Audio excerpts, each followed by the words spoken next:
Hi there, I'm Lynn Magnavite, and thank you for joining me in the 5 P's of Communication Ease, a 5-part series focusing on effective communication.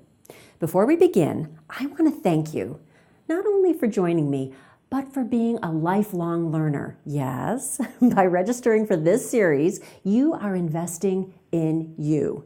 You are making the commitment to keep on learning, to keep on growing. As you see from the quote next to me, success isn't about being good, it's about getting better. And that's what lifelong learning is all about. Learning new skills or enhancing the skills you already have. Now, hopefully, you'll learn something new. But if you already know some of the concepts presented in this series, I encourage you to look at them in a different way. How can you use the ideas discussed in your daily life? Okay, let's begin. Has this ever happened to you? You ride the elevator with your CEO and he asks you how you are and what you've been working on. You launch into this rambling, unintelligible mess of words, increasing in pitch and speed until the elevator reaches the bottom floor. You have a terrific proposal finished and you're ready to pitch it to your client, and you freeze. Your palms are sweaty, your breathing is erratic, your voice is shaky, and you feel like everything you have written is garbage. It's the company luncheon. You're about to introduce a longtime colleague who is getting an award. You've known this person for years, you're friends. But as you move toward the podium, you forget her last name and her title. You have to deliver some bad news at your team meeting. You seem to be prepared, then the questions start coming in fast and furious and your team isn't buying what you're selling. Whew, what do? Do you recognize yourself in any of these situations? I do. All have happened to me. I have speaker's anxiety. The fear my message isn't good enough, like writing the communication, fear my delivery will fail, losing my lines, losing my place. My anxiety, or stage fright, is an obstacle to delivering a clear and effective message. So, I developed techniques that helped me alleviate my fears and allowed me to deliver clear messages. And now, I'd like to share them with you. In this series, we will focus on 5 areas of communication that, when joined together, create a sense of ease and confidence and clarity when you communicate, eliminating at least 90% of your speaking anxiety. Hint, you need the other 10% of the unknown to stay fresh. The 5 P's are people, preparation, practice, presentation, and perception. In each module, we will discuss the importance of each area, how to hone your skills within the topic area, how to overcome obstacles to effective communication. And throughout the series, you'll have the chance to practice and record and send me some of your rehearsal videos so I can partner with you for your success. Who says communication is so darn important anyway? Well, in 2015, a job analysis was completed by the Institute of Real Estate Management. A job analysis is the process of gathering, analyzing, synthesizing, and reporting information about the duties and responsibilities, skills, and knowledge required of a specific job.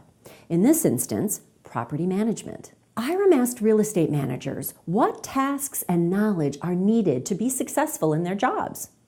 Did you know that of the top 100 statements that real estate managers feel are critical to their job, the top 10 are all cross-functional or people skills? While 85% of the survey respondents said they managed people, 15% said they did not, and they still rank the soft skills or people skills higher than industry-related knowledge.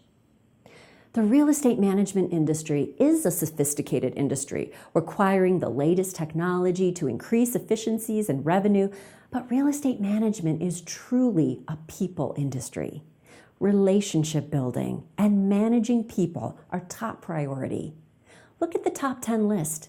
Oral communication is right on top. You are an important person. You are an expert in your business. When you speak, people should listen. When you speak, people should understand your message. Are people listening? If they aren't, why?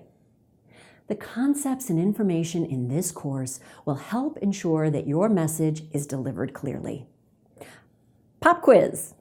Now, Take a few minutes and put me on pause. No worries, I'll still be here when you unpause me. Think about communicators you like. Think about popular figures, teachers, a boss, a friend. What are some of the key behaviors they exhibit when delivering an effective communication? Now, think about communicators you don't like. Popular figures, teachers, a boss, a friend. What are some of the key behaviors they exhibit while delivering a message that wasn't so effective? Thanks for unpausing me. Now, look at your list and the list on the screen. Any similarities? These statements were identified by property managers as key behaviors of an effective communicator. Now, look at your list of behaviors of someone who isn't the best communicator. Do you have things like voice too quiet, someone who uses or like too much, someone who can't string a sentence together? Keep your list handy, and as you continue your work during the modules, refer back to the list and see if you're on track. Now, let's look at the communication process, the science behind the speaking. Seems pretty simple, right? But as you may have experienced in life or watched others experience, communicating is trickier than you think. Here's a little Communication 101 refresher. Mary has something really important to share with her colleague Bruce.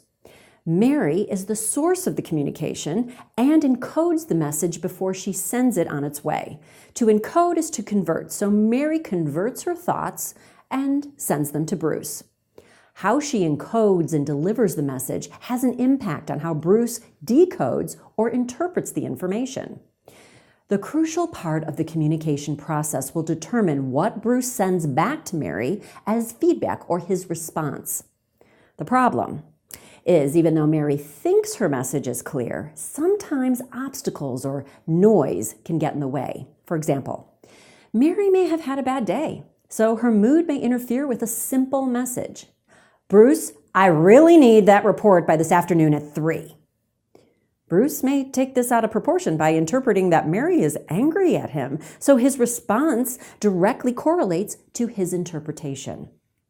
Or Mary may be a quiet talker, and the air conditioner in the room they're meeting in is really loud. Bruce, I really need the report by this at 3. Bruce may not hear the entire message and ultimately miss the deadline. Noise, obstacles, block communication. Has this happened to you? Come on, be honest. What other types of obstacles or noise can interrupt an important message from getting through? The obstacles can be based on emotional response or based on a rhetorical situation or a physical situation. Okay, take out your notebook and jot down some obstacles that may keep you from delivering a clear message.